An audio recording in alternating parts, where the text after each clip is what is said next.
ప్రేక్షకులందరికీ నమస్కారం. అందరికీ మహాశివరాత్రి శుభాకాంక్షలండి. నేను గీతాంజలి, సుమన్ టీవీకి స్వాగతం. చాలామందికి ఉన్నటువంటి సందేహం, ఏ సమయంలో మేము శివాభిషేకం చేసుకోవాలి, ఎలా చేసుకోవాలి, ఎటువంటి నైవేద్యం పెట్టాలి, అసలు ఇవాళ నైవేద్యాన్ని సమర్పించవచ్చా, ఉపవాసం ఖచ్చితంగా ఉండాలా, జాగరణ ఉంటే ఆ సమయంలో ఎలా ఉండాలి, ఏ జపం చేయాలి, శివనామ స్మరణైనా, ఇంకా ఏమన్నా మనం అష్టకాలు కానీ ఇవన్నీ చదువుకోవచ్చా, ఇలా చాలా సందేహాలు వచ్చేస్తూ ఉంటాయి. ఉపవాసం ఉదయం నుంచి ఉండాలా, ఎప్పుడు అవి విరమించాలి, అసలు శివాభిషేకం ఎలా చేసుకోవాలి, స్వామి అనుగ్రహం ఎలా పొందాలి, ఈ సందేహాలన్నిటికీ వాళ్ళ వీడియోలో సమాధానం తెలుసుకుందాం. వివరించేందుకు, వాటన్నిటిని నివృత్తి చేసేందుకు ప్రస్తుతం మనతో పాటు ఉన్నారు ప్రముఖ జ్యోతిష్యులు, సంకల్ప మందిర నిర్వాహకులు బ్రహ్మశ్రీ నందిభట్ల శ్రీహరి శర్మ గురువు గారు. వారితో మాట్లాడదాం. గురుగారు నమస్కారం అండి. వాగర్థ వివ సంపృక్తౌ వాగర్థ ప్రతిపత్తయే జగతః పితరౌ వందే పార్వతీ పరమేశ్వరౌ. ఆదిత్యాయ చ సోమాయ మంగళాయ బుధాయ చ గురుశుక్రశనిభ్యశ్చ రాహవే కేతవే నమః. శృంగేరి జగద్గురు పీఠాధిపతులకి, కంచి పీఠాధిపతులకి నమస్కారములు తెలియజేసుకుంటూ కార్యక్రమాన్ని ప్రారంభిద్దాం. మహాశివరాత్రి శుభాకాంక్షలు గురుగారు. మీకు, మీ యొక్క యాజమాన్యానికి, ప్రేక్షకులకి కూడా మహాశివరాత్రి పర్వదిన పుణ్యకాల శుభాకాంక్షలు. చాలా సంతోషం అండి. అంతగానో ఎదురు చూస్తాం. శివరాత్రి చాలా విశేషమైన పర్వదినం అందరికీ. మరి ఇలా ఎన్నో సందేహాలు ఉన్నాయండి. ఇందాక నేను చెప్పినట్టుగా ఉదయం లేచిన దగ్గర నుంచి అసలు ఏ విధంగా నియమాలు ఉంటాయి, విధి విధానాలు ఏంటి, పూజలు అసలు ఎలా చేసుకోవాలి, ఆ రోజు పూజా విధానం, జాగరణ, ఉపవాసం, వీటి గురించి తెలియచేయండి. మహాశివరాత్రి సంవత్సరానికి వచ్చేటువంటిది ఒకే ఒక్క శివరాత్రి. అయితే మనకు శాస్త్ర ప్రకారము అహోరాత్రములు అని అంటారు. ఈ అహోరాత్రములు 4. 1 మహాశివరాత్రి, 2 ఫాల్గుణ పౌర్ణమి, 3 శ్రీ జన్మాష్టమి, కృష్ణాష్టమి, 4 దీపావళి. ఇవన్నీ కూడా రాత్రిపూట మాత్రమే విశేషంగా పూజలు చేసేటువంటి కాలములు. అందుకనే అహోరాత్రములు అన్నారు. అయితే మనకు శివపురాణం ప్రకారము, శైవ ఆగమం ప్రకారము ఏ విధంగా మహాశివరాత్రి పర్వదినాన్ని మనం ఉపయోగించుకోవాలి, ఏ విధంగా ఆచరించాలి, అసలు శివరాత్రికి ఏ విధంగా మనం సమాయత్తం అవ్వాలి అనేటువంటి నియమాల గురించి చక్కగా సుస్పష్టంగా మనకు శైవాగమంలో చెప్పబడి ఉంది. అంటే మహాశివరాత్రి మనకి ఈ సంవత్సరం 15వ తారీఖు రోజున ఏర్పడింది. అయితే ప్రేక్షకులకు అందరికీ కూడా అద్భుతమైనటువంటి విషయం ఏంటంటే, ఈ సంవత్సరం ఆదివారంతో కలిసి రావడం. ప్రేక్షకులకు అందరికీ కూడా ఆ రోజున హాలిడే ఉంటుంది కాబట్టి అందరూ కూడా వినియోగించుకోవచ్చు. అన్నిటికంటే ముఖ్యంగా 2 విశేషమైనటువంటి యోగాలు ఈ మహాశివరాత్రి రోజున ఏర్పడుతున్నాయి. మొట్టమొదటిది పాతార్క యోగం అనేటువంటిది ఏర్పడుతుంది. ఈ పాతార్క యోగము సాధారణంగా ఏర్పడినప్పుడు చేసేటువంటి పూజ కానీ, జపము కానీ, దానము కానీ, హోమము కానీ, అర్చన కానీ, ఏ పుణ్యకార్యం చేసినా కోటి సూర్యగ్రహణాల సమయంలో చేస్తే ఎంత ఫలితం ఉంటుందో అంత ఒక్క ఈ పాతార్క యోగం ఉన్నటువంటి రోజునే ఏర్పడుతుంది. అటువంటిది మహాశివరాత్రితో ఈ పాతార్క యోగం వస్తుందంటే దాని యొక్క పుణ్య ఫలితాన్ని మాటల్లో వర్ణించడానికి మనకు మాటలు సరిపోవు. అలాగే రెండవదైనటువంటిది, మనకు ఈ మధ్య మనం చూస్తున్నట్లయితే అనేక ప్రసార మాధ్యమాల్లో ఒక పీఠాధిపతి శివకేశవుల గురించి బాగా చర్చ తీసుకుని వచ్చారు. ఇది కనువిప్పు లాంటిది. శివకేశవులకి భేదము లేదు, ఇద్దరు అభేదము. శివాయ విష్ణురూపాయ, శివరూపాయ విష్ణవే. చిన్నజీయర్ స్వామి వారు ఏదో ఆయన తెలిసి అన్నారా, అజ్ఞానంగా అన్నారా, అంతటి పండితుడికే మనం వదిలేయాలి. ఇక్కడ చర్చ అనవసరం. కాకపోతే ఎందుకు శివకేశవులకి భేదం లేదని చెప్పడానికి మహాశివరాత్రి పర్వదిన సంబంధించినటువంటిది కాలం ఏర్పడుతుంది. శివరాత్రి అనగా చాలా మటుకు మనకు ఈశ్వరుడికి సంబంధించిగా చూసుకుంటే, ఈ శివరాత్రి విష్ణు జన్మ నక్షత్రమైనటువంటి శ్రవణ నక్షత్రంతో కూడుకున్నటువంటి రోజుగా వచ్చింది. అంటే ప్రదోషకాల సమయానికి 7:27 శ్రవణ నక్షత్రం ప్రవేశిస్తుంది. మహాశివరాత్రి రోజున శివుణ్ణి కొలుచుకుంటూ విష్ణు సంబంధించినటువంటి నక్షత్రం శ్రవణ నక్షత్రం ఉన్నటువంటి రోజున ఇద్దరినీ కలిపి పూజించినటువంటి పుణ్య ఫలితాన్ని ప్రేక్షకులందరూ పొందుతారు. కాబట్టి ఇక ఈ అద్భుతమైన యోగాలు ఉన్నాయి. అయితే శివపురాణం ప్రకారము చెప్పబడినటువంటిది, శివరాత్రికి ఎల్లప్పుడూ కూడా ముందు రోజు అనగా చతుర్దశి తిథి, ప్రదోషకాల సమయం నుంచి చతుర్దశి తిథి ఉంటేనే దాన్ని మహాశివరాత్రిగా మనం పరిగణించాలి. కాబట్టి ఈ 15వ తారీఖు రోజున సూర్యాస్తమయం కంటే ఈ యొక్క చతుర్దశి తిథి ఉంది కాబట్టి సంపూర్ణంగా 15వ తారీఖే మహాశివరాత్రి. అయితే త్రయోదశి తిథి నుంచి దీనికి సమాయత్తం అవ్వాలి అని చెప్పి మనకు శాస్త్రంలో చెప్పబడి ఉంది. కాబట్టి ఈ త్రయోదశి తిథి రోజున చక్కగా అంటే మధ్యాహ్నం 12 గంటలకల్లా భోజనం చేసేస్తే శనివారం రోజున 5 గంటలకల్లా జీర్ణమైపోతుంది శరీరంలో. కాబట్టి సాయంకాల ప్రదోషకాల సమయానికల్లా కూడా పూర్తిగా శిరస్సుతో పూర్తిగా శిరస్నానం ఆచరించాలి. ఈ ఆచరించిన తర్వాత అప్పుడు శివాలయానికి చేరుకొని ముందుగా నవగ్రహాల చుట్టూ శివాయ నమః అంటూ 27 ప్రదక్షిణలు చేసి ఆ యొక్క శివాలయంలో గణపతికి ఉంటే గనక గణపతికి, అలాగే కుమారస్వామికి, అమ్మవారికి నమస్కారం చేసి తదనంతరం ఈశ్వరుని దగ్గర నిలబడి ఆ స్వామికి అర్చన జరిపించి ఇలా అంజలి ఘటించి, ఓ పరమేశ్వర, నీ యొక్క దివ్య అనుగ్రహం వల్ల నేను ఈ యొక్క మహాశివరాత్రి పర్వదినాన్ని నీ కోసమే నేను చేయదలుచుకున్నాను. నాకు శక్తిని, భక్తిని చేసే విధానాన్ని నాకు ప్రసాదించు. నీ వల్ల నీయందు సదా అనురక్తిగా ఉండి నీయందే ధ్యాస కలిపే విధంగా నా మనస్సుని కట్టడి చెయ్యి అని చెప్పి అంజలి ఘటించి ఆ పరమేశ్వరుని వేడుకొని, అలాగే నందీశ్వరుని దగ్గరికి వచ్చి కూడా ఆ నందీశ్వరునికి కుడి చెవిలో చెప్పి ఈ చెప్పినటువంటి విధానంగానే 2 శృంగంలో గుండా పరమేశ్వరుని దర్శించుకొని, నందీశ్వర, ఈశ్వరునికి నా మాటగా నీవు చెప్పు అని చెప్పి తదనంతరం చక్కగా ఆ యొక్క సంబంధించిన దేవాలయం నుంచి నిష్క్రమణ చేసుకొని ఇంటికి వచ్చి ఆ రోజున వీలైతే భూషయనం చేసుకుంటే చాలా మంచిదమ్మా. ఆ రోజున ఫలహారం భుజిస్తే సరిపోతుంది, భోజనం భుజించకూడదు. తర్వాత మద్యపానము, ధూమపానము, మాంసాహారము ఇవన్నీ నిషేధము, దాంపత్యము కూడా నిషేధము. ఆ యొక్క శనివారం రోజున అంతా కూడా పరమేశ్వరుని మనస్సులో ధ్యానం చేసుకొని చక్కగా తెల్లవారితే శివరాత్రి నేను ఎంతో గొప్పగా చేసుకోవాలి, నా మనస్సులో అంతా పరమేశ్వరుని అనుగ్రహమే కావాలి, శివాజ్ఞ లేనిదే చీమైన కుట్టదు, ఈ యొక్క కార్యక్రమం మీరు వీక్షించాలన్నా, ఈ కార్యక్రమాన్ని మేము చేయాలన్నా ఆ పరమేశ్వరుని యొక్క ఆజ్ఞ ఉంది కాబట్టే సకాలానికి ఈ సమయానికి చేయడం జరిగింది. కాబట్టి ఆ పరమేశ్వర ఆజ్ఞగా భావిస్తూ చక్కగా తెల్లవారి శివరాత్రి రోజున ఎలా చేసుకోవాలి నాకు అని చెప్పి కలలు కంటూ నిద్రపోవాలి. తదనంతరం బ్రహ్మముహూర్త కాలంలో 3 నుంచి 4 గంటల మధ్యకాలంలో నిద్రలేచి కాలకృత్యాదులు తీర్చుకొని ముందుగా చక్కగా కుంకుమ లేదా విభూతి ధరించి పూజా మందిరంలోకి చేరుకొని ఆవు నేతితో దీపారాధన చేసి శివచిత్ర పరివార పటానికి గన్నేరు పూలమాల కానీ, మల్లెపూలమాల కానీ, బిల్వదళ మాల కానీ సమర్పించి శివ సహస్రనామ పారాయణం చేయాలి. చేసిన తరువాత ఆ తదనంతరం ఉదయిస్తున్నటువంటి సూర్యునికి దగ్గర ఇలా అంజలి ఘటించి నమస్కారం చేసి సూర్యాష్టకం 6 సార్లు పారాయణం చేయాలి. చేసిన తర్వాత ఆ ఉదయిస్తున్నటువంటి సూర్యుడికి నమస్కారం చేసుకుంటూ, ఓ సూర్య భగవానుడా, మళ్ళీ ఇలాగే అంజలి ఘటిస్తూ, ఓ సూర్య భగవానుడా, ఈరోజు శివరాత్రి నేను మనస్ఫూర్తిగా చేయాలని సంకల్పం చేసుకున్నాను, పరమేశ్వరుని అర్చించాలనుకున్నాను, నాకు ప్రధానంగా అర్చించగలిగే శక్తిని ప్రసాదించమని ఆ యొక్క సూర్యనారాయణ వేడుకోవాలి. ఎందుకంటే సూర్యనారాయణ కిరణాలు మన శరీరం మీద పడ్డప్పుడు ఆ అంజలి ఘటించి వేడుకున్నటువంటి కారణం చేత ఆ సూర్యనారాయణుడే మనం ఆ రోజంతా కూడా ఉపవాస నియమాన్ని పాటించే విధంగా మనకు శరీరానికి కిరణాల ద్వారా శక్తిని ప్రసాదిస్తాడు.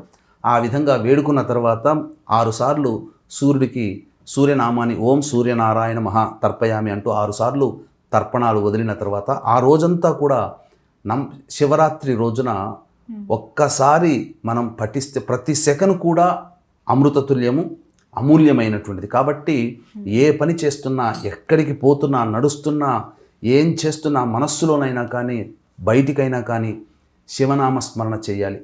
మనకు సాక్షాత్తు శృంగేరి పీఠాధిపతులు మనకు ఉపదేశం చేసినటువంటిది నమఃశంకరాయ నమఃశంకరాయ నమఃశంకరాయ లేదా శివాయ నమః శివాయ నమః శివాయ నమః ఈ నామాల్ని జపించాలి తప్ప శివపంచాక్షరి సంబంధించినటువంటి ఓం నమః శివాయ అనేటువంటిది జపించకూడదు. సామాన్య ప్రజలకి ఇది ఉపదేశం లేనిదే చెయ్యకూడదు. ఈ విధంగా నామజపం చేస్తూ ఉండాలి.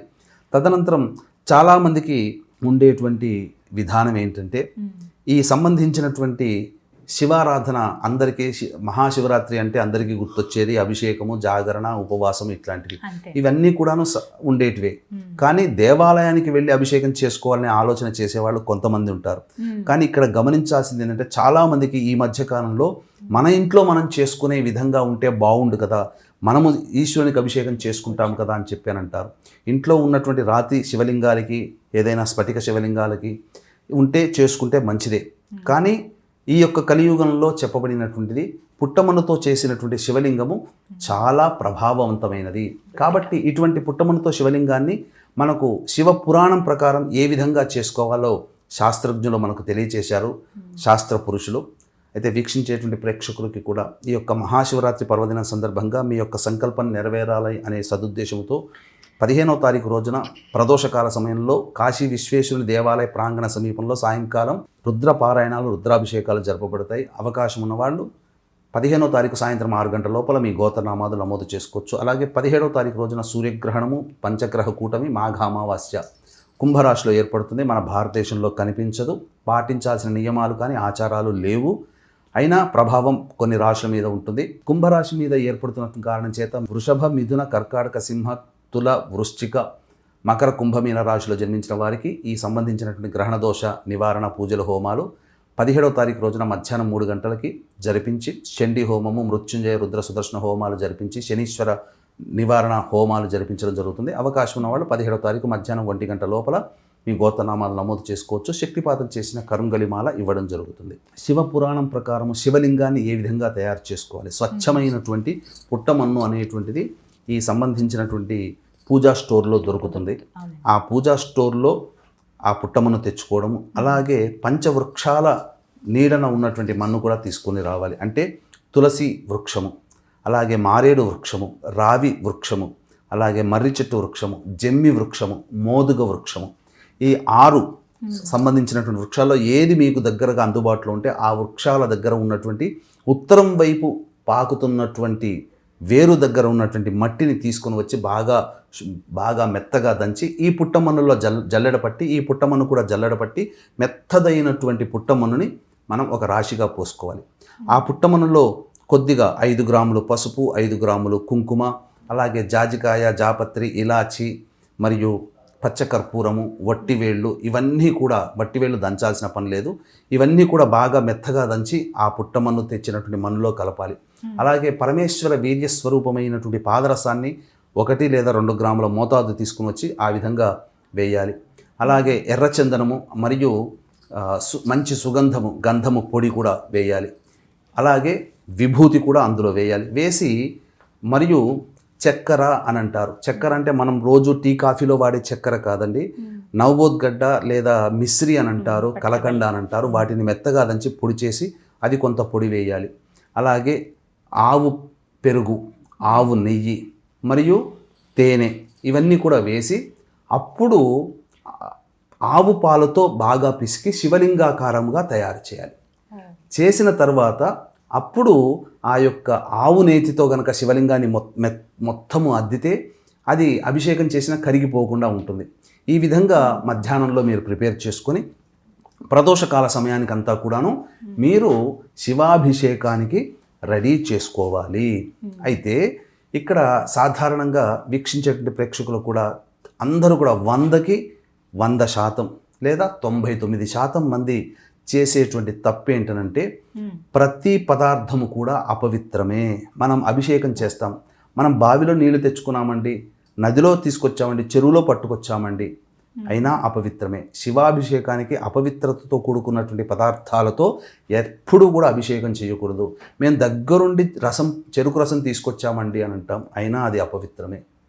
ప్రతిదీ కూడా ఆవు పాలైనా, ఆవు పెరుగు, తేనె, నెయ్యి ఏదైనా కానీ అపవిత్రమే. కాబట్టి అపవిత్రమైనటువంటి వస్తువులతో అభిషేకం చేయకూడదు. ఎలా అపవిత్రమైందని అంటారా? మీరు నీరు తీసుకుని వస్తారు, కానీ ఆ బావిలో ఉన్న నీరు, నదిలో ఉన్న నీరు చేపలు తాకి ఎంగిలి చేస్తే అవి నీరు అపవిత్రమవుతాయి కదా. అలాగే తేనెటీగలు నోటి ద్వారా తీసుకొచ్చి పెడితేనే అది తేనె, ఆ యొక్క తేనె తీగలు అపవిత్రం చేశాయి. ఇలా ఆవు పాలు, దూడ మొదలు తాగి పొదుగుని అపవిత్రం చేస్తుంది. ఇలా చూసుకుంటే ప్రతి పదార్థంలో అపవిత్రత. కాబట్టి ఈ పదార్థంలో అపవిత్రత మనం చేస్తున్నామా? తెలియక చాలామంది తప్పులు చేస్తున్నాం.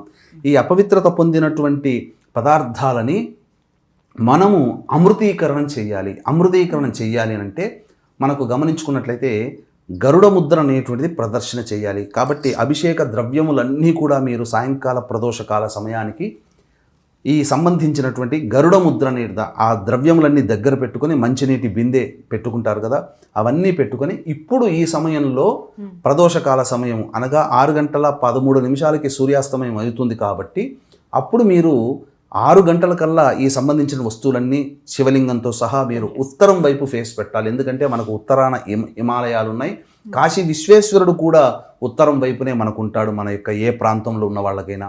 కాబట్టి ఉత్తరం వైపున ఈ విధంగా పెట్టుకొని శివలింగము మనం పెట్టుకున్న తర్వాత అభిషేకం చేసిన తర్వాత జలాలు వెళ్ళిపోయే ఆ పానపట్టము కూడా ఉత్తరం వైపు చూస్తూ ఉండాలి. ఈ విధంగా ఉండి తూర్పు వైపున పెట్టుకుంటే శివలింగం ఉత్తరం వైపునే పెట్టుకోవాలి.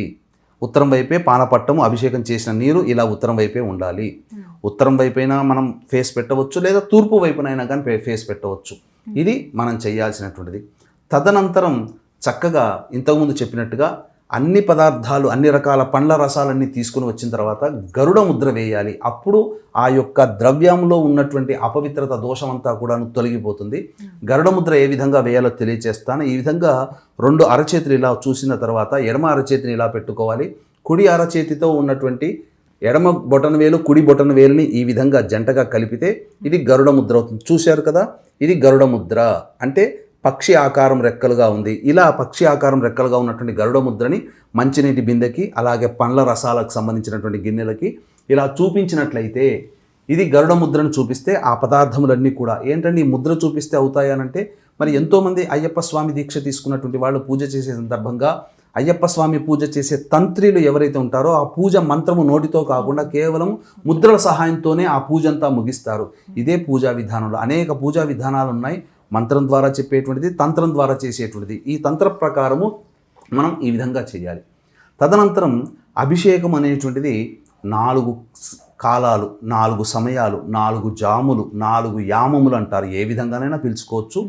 ప్రతి జాములో కూడా మనం కొన్ని పదార్థాలతో అభిషేకము చేయాలి. అలాగే అలంకారము, అలాగే అర్చన, అలాగే ఏ మంత్రము జపించాలి అన్నీ కూడా మనకు ఈ యొక్క శాస్త్ర ప్రకారం చెప్పబడి ఉన్నాయి. కాబట్టి సాయంకాలం 6 గంటల 6 నిమిషాల నుంచి 9 గంటల 5 నిమిషాల మధ్య కాలంలో ఆవు పాలతో పరమేశ్వర లింగాన్ని అభిషేకం చేయాలి. చేసిన తర్వాత గంధముతో అలంకరించి పచ్చని పూలతో అర్చన చేయాలి. నైవేద్యముగా పెసర పొంగలి, నువ్వు పొంగలి అన్నట్టుగా పెసర పొంగలి నైవేద్యముగా పెట్టాలి. ఈ యొక్క సమయంలో ఖచ్చితంగా జపించాల్సింది కనీసం 108 సార్లు తక్కువ కాకుండా జపించాల్సినటువంటిది ఓం హ్రీం ఈశానాయ నమః. ఇక తదనంతరం 2వ సమయం అనేటువంటిది రాత్రి 9 గంటల 30 నిమిషాల నుంచి మధ్యరాత్రి 12 గంటల వరకు ఉంటుంది. ఈ సమయంలో అభిషేకము ఆవు పెరుగుతో అభిషేకం చేయాలి. అలాగే అలంకారం విభూతితో అలంకారం చేసి జాజి పూలు మరియు తులసి దళాలతో అర్చన చేయాలి. వీక్షించేటువంటి ప్రేక్షకులు ఇక్కడ గమనించాల్సింది, ఎల్లవేళలా కూడా అభిషేక ప్రియుడైనటువంటి పరమేశ్వరునికి అర్చన తులసి దళాలతో చేయకూడదు, కానీ ఒక్క శివరాత్రి రోజున మాత్రము చేయవచ్చు. అందుకనే ఈ 2వ సమయంలో ఈ సంబంధించినటువంటి జాజి పూలు, మల్లెపూలతో, తులసి దళాలతో ఈ సమయంలో అర్చన చేయడం. అలాగే నైవేద్యముగా బెల్లం పాయసం నైవేద్యంగా పెట్టాలి. ఈ యొక్క సమయంలో జపించాల్సింది 108 సార్లు జపించాల్సిన మంత్రం ఓం హ్రీం అఘోరాయ నమః. ఇక 3వ సమయము చాలా అమూల్యమైనటువంటిది, చాలా అమృతతుల్యమైనటువంటిది, చాలా ప్రభావవంతమైనటువంటిది. ఈ సమయంలోనే మనకు లింగోద్భవ కాలం అనేటువంటిది నిమిడి ఉంటుంది. వీక్షించేటువంటి ప్రేక్షకులు కూడా యొక్క సంబంధించినటువంటి మహాశివరాత్రి సందర్భంగా మీ యొక్క సంకల్పం నెరవేరాలనే ఉద్దేశంతో కాశీక్షేత్రంలో మహాశివరాత్రి రోజున విశ్వేశ్వరుని దేవాలయ ప్రాంగణ సమీపంలో రుద్రపారాయణము, రుద్రాభిషేకాలు జరపబడతాయి. అవకాశం ఉన్న వాళ్ళు ఈ యొక్క కార్యక్రమంలో నమోదు చేసుకోవడానికి 15వ తారీఖు సాయంత్రం 6 గంటల లోపల మీ గోత్రనామాదులు నమోదు చేసుకోవచ్చు. అలాగే 17వ తారీఖు రోజున పంచగ్రహ కూటమి, మాఘ అమావాస్య, సూర్యగ్రహణం కుంభరాశిలో ఏర్పడుతుంది. మన దేశంలో కనిపించదు. కనిపించని గ్రహణానికి ఆచారాలు, నియమాలు పాటించాల్సిన అవసరం లేదు. కానీ కుంభరాశిలో ఏర్పడుతున్నటువంటి కారణం చేత వృషభ, మిథున, కర్కాటక, సింహ, తుల, వృశ్చిక, మకర, కుంభమీన రాశిలో జన్మించిన వారికి ఈ యొక్క దోషం ఉంటుంది. కాబట్టి 17వ తారీఖు మధ్యాహ్నం 3 గంటలకి కాశీక్షేత్రంలో గ్రహణ దోష నివారణ పూజలు, హోమాలు, చండీ హోమము, మృత్యుంజయ, రుద్ర, సుదర్శన, కాలభైరవ, శని దోష నివారణ హోమాలు జరిపించి శక్తిపాతం చేసినటువంటి కరుంగలి మాల ఇవ్వడం జరుగుతుంది. అవకాశం ఉన్న వాళ్ళు 17వ తారీఖు మధ్యాహ్నం 1 గంట లోపల ఈ కార్యక్రమంలో మీ గోత్రనామాదులు నమోదు చేసుకోవచ్చు. ఇక 3వ కాలము అత్యంత ప్రభావవంతమని చెప్పుకున్నాం కదా. మధ్యరాత్రి 12 గంటల 20 నిమిషాల నుంచి తెల్లవారుజామున 3 గంటల 5 నిమిషాల వరకు ఉంటుంది. అభిషేకము ఆవు నెయ్యి, నైవేద్యము గారెలు లేదా నువ్వుల అన్నము, నువ్వుల పులగం అంటారు, ఇవి పెట్టాలి. తదనంతరం బిల్వ దళాలతో మరియు ఎర్రటి పుష్పాలతో అర్చన చేయాలి. ఈ యొక్క సమయంలో జపించాల్సినటువంటి మంత్రము ఓం హ్రీం వామదేవాయ నమః. ఇక ప్రధానంగా చాలామంది అడిగేటువంటిది ఈ యొక్క సంబంధించినటువంటి లింగోద్భవ కాల సమయం ఎప్పుడండి అని అంటారు. ఈ లింగోద్భవ కాల సమయము రాత్రి 12:25 నుంచి 12:36 వరకు ఉంటుంది. ఈ సమయంలో మనకు చెప్పబడినటువంటిది శాస్త్ర ప్రకారం ఏంటంటే బ్రహ్మ విష్ణువుల మధ్య ఉన్నటువంటి తగాదాని తీర్చడం కోసం ఈశ్వరుడు లింగ రూపంలో వెలిసినటువంటి సమయం. ఈ సమయము శివరాత్రులు మొత్తంలో కల్లా చాలా ప్రభావవంతమైనది. కాబట్టి ఈ శివరాత్రి మొత్తంలో పూజ చేయడానికి కుదరకపోయినా కనీసం మధ్యరాత్రి 12:25 నుంచి 12:36 మధ్యకాలంలో పరమేశ్వర లింగానికి ఏకధారగా నమశ్శంకరాయ నమశ్శంకరాయ శివాయ నమః శివాయ నమః అంటూ ఏకధారగా ఆవునేతితో అభిషేకం చేయడము, అలాగే శివుని అష్టోత్తరముతో బిల్వదళాలతో అర్చన చేయడం చేసిన మానవుడి యొక్క కోరిక అతి శీఘ్రంగా నెరవేరుతుంది. సమస్త పాపములు చేసినటువంటి అన్నీ కూడాను ఆ పరమేశ్వరుని దివ్యానుగ్రహం వల్ల నశించిపోతాయి. జ్ఞానంతో అజ్ఞానంతో చేసినవి ఇవేవి కుదరకపోయినప్పటికీ కూడా మానవుడు బిల్వదళంతో కూడుకున్నటువంటి పరమేశ్వర లింగాన్ని కేవలం దర్శించి నమస్కారం చేసుకున్నా చాలట ఆ యొక్క ఫలితం మానవుడి ఖాతాలో పడుతుందని చెప్పబడుతుంది. కాబట్టి ఎట్టి పరిస్థితుల్లో కూడా ఆ యొక్క పరమేశ్వరునికి సంబంధించిన లింగోద్భవ పుణ్యకాలాన్ని మాత్రం మిస్ చేసుకోకండి. శివరాత్రి మొత్తంలో ఇదే ప్రభావవంతమైన పుణ్యకాలము. తెల్లవారుజామున 3:30 నుంచి 6:35 వరకు 4వ సమయం. ఈ సమయంలో తేనెతో చక్కెర అంటే కాఫీ టీలుగా పెట్టుకునే చక్కెర కాకుండా నవబోద్గడ్డ మిశ్రీగడ్డ అని అంటారు, దాన్ని పొడి చేసి ఆ పొడిని నీటిలో వేసి ఆ విధంగా ఈశ్వరునికి అభిషేకం చేయడము. నీలిరంగు తెల్లని పుష్పాలు అంటే నీలిరంగు అంటే నల్ల కలువ పుష్పాలు కానీ శంకు పుష్పాలు కానీ అలాగే నందివర్ధనము మల్లెపూలు జాజిపూలతో కానీ అర్చన చేయాలి. చేసిన తర్వాత నైవేద్యముగా కేవలము గంజి వార్చినటువంటి గోరువెచ్చటి అన్నాన్ని నైవేద్యంగా పెట్టాలి. ఇక ఈ సమయంలో జపించాల్సినటువంటి మంత్రం ఓం హ్రీం సద్యోజాతాయ నమః అనే నామాన్ని చెప్పాలి.